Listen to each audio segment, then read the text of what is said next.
गरीब साध साध सब नेक हैं, आप अपनी ठोरे, जो सतलोक ले जाएंगे वो साधु कोई और।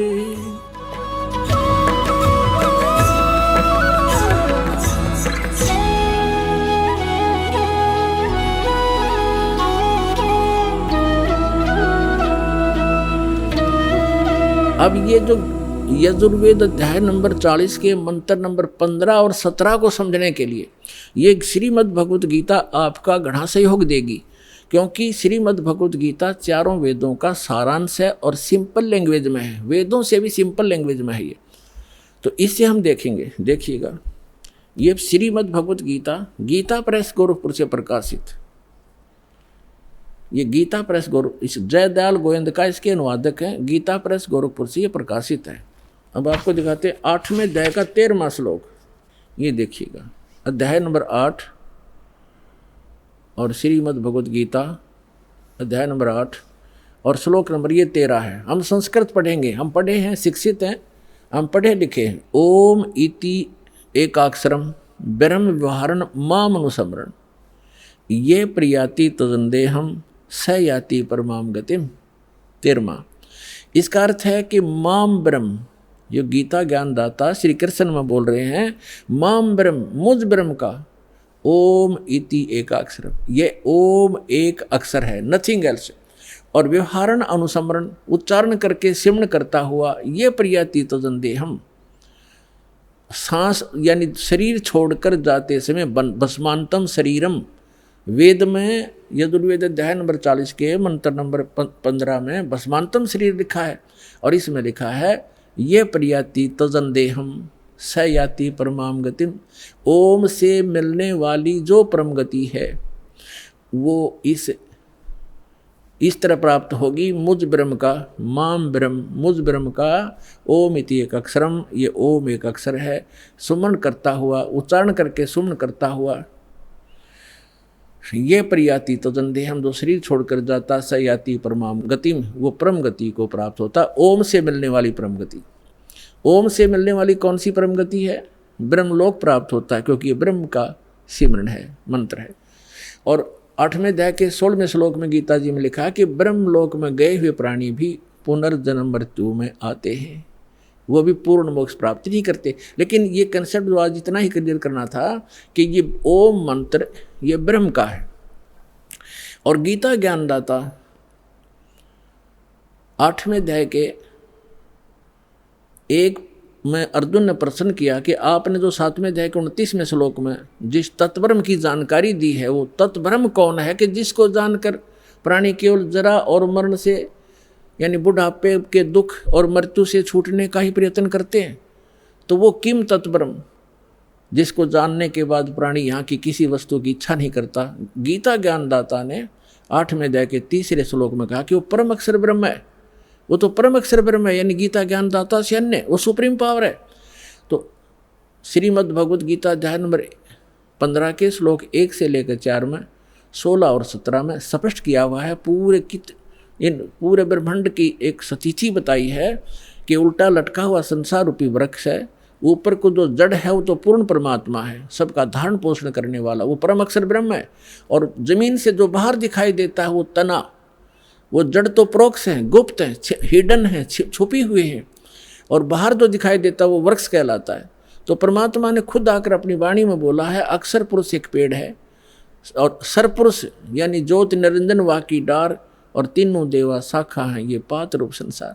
और पेड़ जो जड़ है वो गुप्त है, तो जो जमीन से बाहर दिखाई देता तना उसको अक्षर पुरुष समझो, आगे उसके एक मोटी डार निकलती है उसको सरपुरुष समझो, उसके 3 शाखाएं हैं, रजगुण ब्रह्मा सतगुण विष्णु तम गुण शिव जी रूपी, ये शाखाएं समझो, और पात रूप हम सब संसार समझो। तो वृक्ष का पालन कहाँ से होता है? मूल से, जड़ से।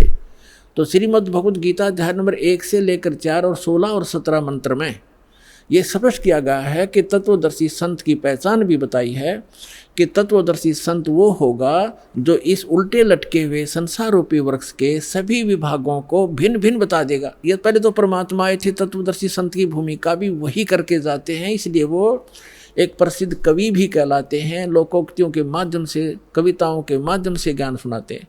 तो उन्होंने 600 वर्ष पहले बताया था, अक्षर पुरुष एक पेड़ है और सरपुरुष वाकी डार और तीनों देवा शाखा हैं ये पात रूप संसार। अब वो जड़ कौन बताओगा? जड़ तो उन्होंने गुप्त छोड़ दी, इस दास को भेजा कि वो जड़ कौन है। वो कबीर साहब है, वो परम अक्षर ब्रह्म है, वो मूल। तो 15वें अध्याय के गीता जी के 1 से 4 का अर्थ है कि हे गीता ज्ञानदाता कहता है कि अर्जुन, तत्वदर्शी संत की यह पहचान होगी कि उस संसारोपी वर्ष के सभी पार्ट्स को, सभी विभागों को, तना, डार, पत्ते, जड़ कौन है, तो जो बताता है सवेदवित, वो तत्वदर्शी संत है। उसके पश्चात तत्वदर्शी संत की प्राप्ति के पश्चात परमेश्वर के उस परम पद की खोज करनी चाहिए, जहां जाने के बाद साधक लौटकर कभी संसार में नहीं आते। और जिस परमेश्वर ने सारे ब्रह्मांडों की रचना की, और केवल उसकी भक्ति करना, मेरी भी नहीं करना। यदि पूर्ण मोक्ष चाहता है, जहां जाने के बाद फिर लौट कर नहीं आते, वहां जाना चाहता है। और फिर 15वें अध्याय के 16 और 17 में बताया है कि 3 पुरुष हैं, सरपुरुष और अक्षर पुरुष। सरपुरुष तो ये ज्योति निरंजन काल है, अक्षर पुरुष उसका तना समझो, जो 7 संग ब्रह्मांड का स्वामी है, और सरपुरुष केवल 21 ब्रह्मांड का स्वामी है। और उसके 3 शाखा है जो वृक्ष के, वो रजगुण ब्रह्मा, सतगुण विष्णु, तमगुण शिव जी रूपी समझो। और फिर बताया है 15वें अध्याय के 17वें श्लोक में कि उत्तम पुरुष है तू अन्य परमात्मा इति उदाहरते। उत्तम पुरुष तो कोई और है, जिसको भगवान कहते हैं, परमात्मा कहते हैं, वही तीनों लोकों में प्रवेश करके सबका धारण पोषण करता है। अवय ईश्वर है, वो अविनाशी परमेश्वर है, सबका धारण पोषण वही करता, जैसे मूल से, जड़ से पूरे पेड़ की, वृक्ष की पोषण होता है, परवरिश होती है।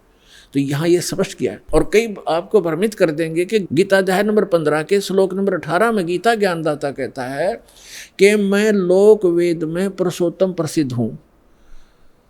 तो पुण्यात्माओं, वहाँ ये क्या कहता है कि मेरे अंतर्गत जितने भी प्राणी हैं 21 ब्रह्मांड में, इनसे मैं श्रेष्ठ हूँ, इनसे मजबूत हूँ, इनसे बलवान हूँ, ताकतवर हूँ, बुद्धिमान हूँ। इसलिए लोक वेद में इस दंत कथा के आधार से मैं पुरुषोत्तम प्रसिद्ध हूँ। आई एम नॉट पुरुषोत्तम, क्योंकि उसने तो 15वें अध्याय के 17वें श्लोक में स्पष्ट कर दिया कि पुरुषोत्तम तो कोई और है, उत्तम पुरुष है तू अन्य परमात्मा इति उदाहरते। तो कहने का भाव ये है पुण्यात्माओं, एक तो 2 परमात्मा से दोगे। गीता अध्याय नंबर 18 के श्लोक नंबर 62 में और 66 में गीता ज्ञानदाता स्वयं कहता है कि अर्जुन, तू सर्वभाव से उस परमेश्वर की शरण में जा, उस परमेश्वर की कृपा से ही तू परम शांति को और सनातन परम धाम को प्राप्त होगा। यानी परम शांति चाहिए और शाश्वत स्थान जहाँ जाने के बाद फिर लौटकर कभी संसार में नहीं आते, वो चाहिए। तो उस परमेश्वर की शरण में जा, यानी गीता ज्ञानदाता से अन्य है। और फिर उसके विषय में बताया कि 4 अध्याय के 32 और 34 मंत्र में स्पष्ट किया है कि वो परमात्मा अपने मुख कमल से आके एक ज्ञान देता है, वो तत्व ज्ञान है। उसके मुख कमल से बोलेगी वाणी में, सच्चिदानंद घन ब्रह्म की वाणी में वो यज्ञों की जानकारी, यानी धार्मिक अनुष्ठानों की जानकारी विस्तार से कही गई है। वो तत्व ज्ञान है। उस तत्व ज्ञान को तो तत्वदर्शी संतों से पूछ, मैं नहीं जानता। यदि जानता होता गीता ज्ञानदाता तो एक अध्याय और बना देता। इसलिए उसने कह दिया है कि तत्वदर्शी संतों से पूछो। फिर बताया है कि तत्वदर्शी संत की प्राप्ति के उपरांत 15वें अध्याय के 4 श्लोक में परमेश्वर के उस परम पद की खोज करनी चाहिए, जहां जाने के बाद साधक फिर लौटकर संसार में कभी नहीं आते। 17वें अध्याय के 23वें श्लोक में उस परमेश्वर को पाने की, शाश्वत स्थान को पाने की, उस परम धाम को पाने की विधि बताई है। ओम तत्सत इति निर्देश ब्रह्मण त्रिविध समर्थ है। उस सच्चिदानंद घन ब्रह्म के पाने का इस 3 मंत्र के जाप का निर्देश है, फाइनल फैसला है, नथिंग एल्स। तो गीता ज्ञानदाता ने अपना नाम तो ओम स्पष्ट कर ही दिया। तत् और सत ये सांकेतिक हैं, ये तत्वदर्शी संत के लिए छोड़ दिए। तो वो तत्वदर्शी संत ये रामपाल दास सतलोक आश्रम बरवाला जिला हिसार में है। इसके पास वो कंप्लीट कोर्स है। तत् और सत ये सांकेतिक हैं, तत् ये अक्षर पुरुष का मंत्र है, ये अन्य मंत्र है, तत् नहीं है, अन्य मंत्र है। और सत ये परम अक्षर ब्रह्म का मंत्र है, जाप है, वो अन्य मंत्र है। उसको सार शब्द भी कहते हैं, सार नाम भी कहते हैं, आदि नाम भी कहते हैं। तो ये कंप्लीट कोर्स है उस परमेश्वर के पाने का। और वो कंप्लीट कोर्स तत्व ज्ञान, उस तत्व ज्ञान के अंदर है जो परमात्मा ने स्वयं आकर बोला है। उसमें कंप्लीट ज्ञान है, कंप्लीट कोर्स है।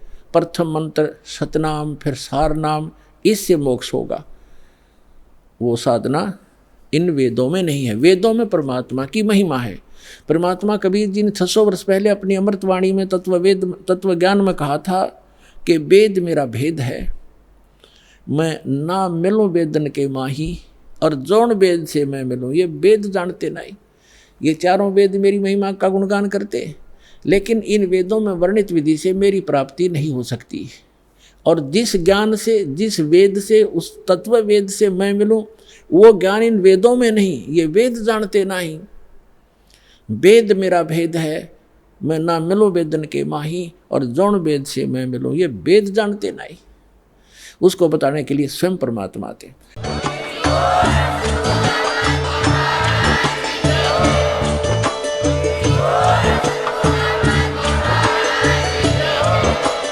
आप सुन रहे थे जगत गुरु तत्वदर्शी संत रामपाल जी महाराज जी के मंगल प्रवचन। अधिक जानकारी के लिए विजिट कीजिए हमारी वेबसाइट www.jagatgururampalji.org। संत रामपाल जी महाराज जी के शुभ आशीर्वाद से पूरे विश्व भर में 500 से भी ज्यादा नाम दीक्षा केंद्र हैं, जिन पर संत रामपाल जी महाराज जी द्वारा ऑनलाइन निशुल्क नाम दीक्षा दी जा रही है। अपने नजदीकी नाम दीक्षा केंद्र का पता करने के लिए संपर्क करें 8222880541।